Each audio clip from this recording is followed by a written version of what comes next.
Thank you very much, Mr. Chairman, and I certainly share your concerns with regards to the administration's FY16 budget.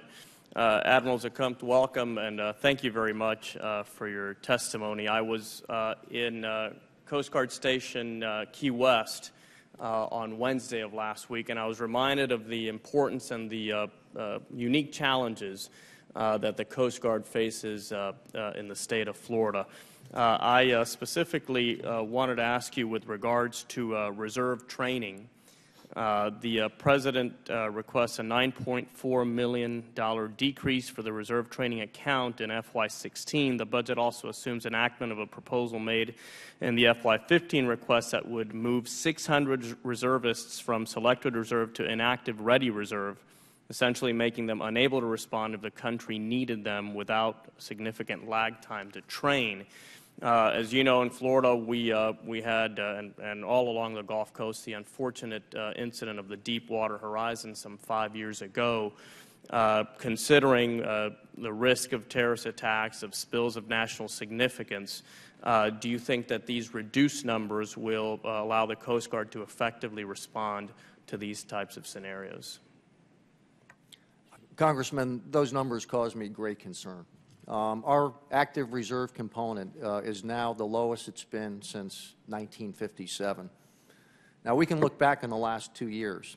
We have not had a significant natural disaster, but they've been out there. Super Typhoon Haiyan hit the Philippines a year ago with winds in excess of 190 knots. There was another typhoon out in the Pacific this year, Vong Fong, with winds of 200 knots. And are we prepared to deal with a natural disaster of that magnitude here in the United States? Because when we do, we field strip our other field units. The Coast Guard does not have a force in garrison other than our active reserve. And so I am deeply concerned with the number of active reserves right now as we look at the disasters that may confront us in the 21st century. Your point is well taken. I cannot drop my active reserve level below where we're at right now. I would like to grow that back.